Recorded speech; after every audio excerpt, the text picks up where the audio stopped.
Je lis des BD, je lis des livres qui parlent de BD, je lis des magazines qui parlent de BD, mes enfants lisent des BD, Papa, c'est trop rigolo, Léonard. ma femme lit des BD. On l'a le dernier magasin général? J'en étais sûr. Bref, j'adore les BD. Je me lasse jamais de lire. Je veux rentrer dans ce monde, on me surnomme Tom la BD. Voilà, je me chauffe parce qu'aujourd'hui on va parler de Prométhée. Il y a du tome, il faut porter tout ça. Allez, c'est parti.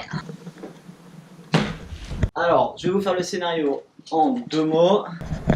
Nous avons donc des extraterrestres qui décident d'envahir la Terre. Les extraterrestres sont évidemment pas gentils pour la fin de l'humanité. La série Prométhée, c'est 12 tomes plus un tome bonus. Je vous parle de Prométhée car je viens de finir de le lire et que le dernier volume est sorti très récemment. Mon conseil, c'est de tout lire d'un coup, pas au fur et à mesure. Quand je l'ai lu au fur et à mesure des sorties, je me suis un petit peu perdu. L'histoire est complexe, avec beaucoup de détails et pas mal de personnages. Je suis attaché à regarder les couvertures à chaque fois et je trouve que la couverture est plutôt cool, moi.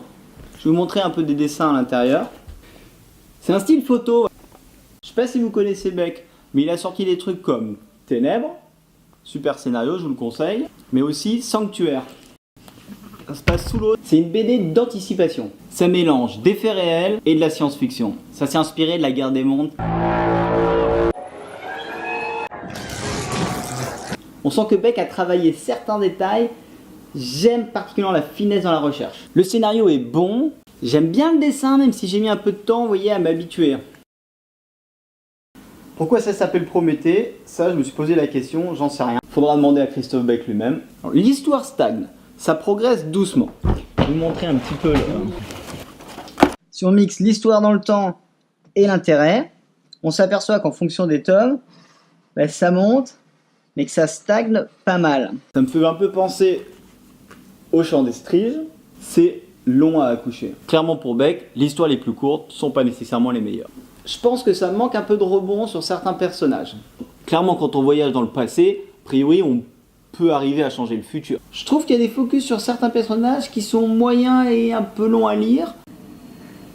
Il y a d'autres focus sur d'autres personnages qui sont excellents et qui n'ont pas été assez développés à mon sens.